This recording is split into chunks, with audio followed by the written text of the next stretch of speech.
Me gustaría compartir con ustedes, queridos oyentes, algunos puntos interesantes acerca de cómo se debe estudiar la Biblia de la manera más eficiente, de la manera más eficaz.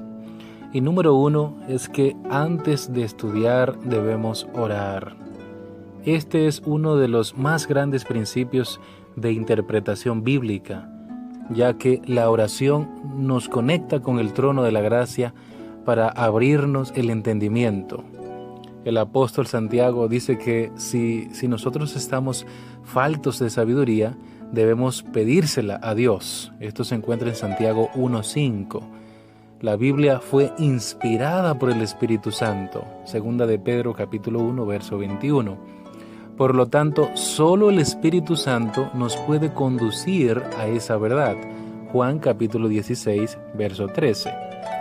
Siempre que uno se da al estudio de las Escrituras sin estar animado de un espíritu de oración y humildad, susceptible de recibir enseñanza, ¿qué es lo que pasa?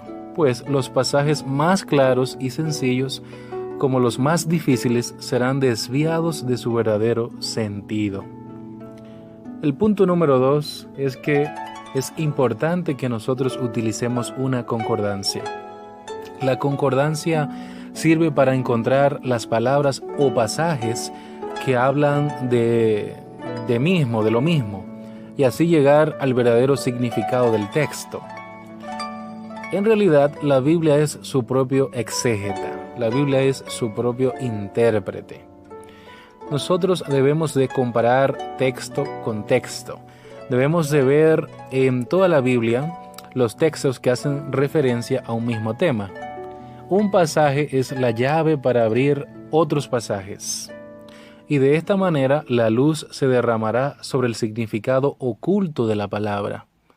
El verdadero significado de las Escrituras se hará evidente al comparar los distintos pasajes que tratan el mismo asunto y al examinar su relación en todo sentido. Porque, como dice en Isaías, el capítulo 28 y el verso 10, Isaías capítulo 28, verso 10, nos dice, porque mandamiento tras mandamiento, mandato sobre mandato, renglón tras renglón, línea sobre línea, un poquito allí, otro poquito allá. El otro punto que quiero compartirles es que debemos respetar siempre el contexto de cada palabra. Mucho ojo. Debemos siempre respetar el contexto de cada palabra. El contexto es lo que gira antes y después del texto. Y este debe armonizar con todo lo que dice la Biblia sin contradicción. El contexto es lo que gira antes y después del texto. Y esto debe armonizar con todo lo que dice la Biblia sin contradicción. Hay palabras que, aunque sean la misma, pero de acuerdo al contexto, pueden tener diferentes significados. Ahora, vamos a ver este ejemplo. La levadura era un símbolo del pecado. En la fiesta de la Pascua no se usaba levadura en el pan. Esto lo sabemos muy bien cuando leemos Éxodo capítulo 12 y el verso 8, y 1 Corintios el capítulo 5 y los versos 6 al 7. Un símbolo de la sangre de Cristo sin mancha y sin contaminación. 1 de Pedro 1, 18 al 19. Pero también la levadura puede representar la obra del Espíritu Santo en la masa. Notaremos que para la fiesta de las semanas, o como se conoce el Pentecostés, allí sí se usaba levadura en el pan, Levítico 23, 7. La tipología es exacta. El Espíritu Santo cayó sobre la iglesia en el día de Pentecostés, según Hechos 2, 1 al 3. También la levadura representa hipocresía, Lucas capítulo 12, verso 1. Ahora bien, también la levadura significa o representa las falsas doctrinas de los fariseos, Mateo capítulo 16, verso 12 y Marcos capítulo 8, verso 15. También la levadura es símbolo del reino de Dios, Lucas capítulo 13, verso 20 al 21. Así que tiene distintos significados, distintas aplicaciones dependiendo el contexto. Así que es de vital importancia que nosotros siempre respetemos el contexto. Con el fin de sostener doctrinas erróneas o prácticas anticristianas, hay quienes toman pasajes de la Sagrada Escritura aislados del contexto. No citan tal vez más que la mitad de un versículo para probar su idea, y dejan la segunda mitad que quizá hubiese probado todo lo contrario. Con la astucia de la serpiente se encastillan tras declaraciones sin hilación, entretejidas de manera que favorezcan sus deseos carnales. Es así como gran número de personas pervierten con propósito deliberado la palabra de Dios. Otros, dotados de viva imaginación, toman figuras y símbolos de las Sagradas Escrituras y los interpretan según su propio capricho, según su capricho, sin detenerse en que la Escritura declara ser su propio intérprete. Y luego presentan sus extravagancias como enseñanzas de la Biblia. Muy bien, el contexto nos ayuda a entender dónde existen mandamientos, dónde son parábolas, metáforas, alegorías, analogías, dónde hay profecías de tiempo, dónde hay símbolos. Esto es muy importante. Esto solo se puede lograr conociendo gramática y un estudio sistemático de la Biblia.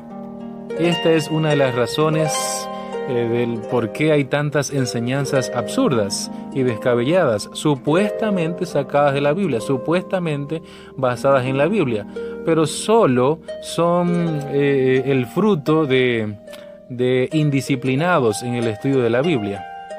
Los dirigentes papales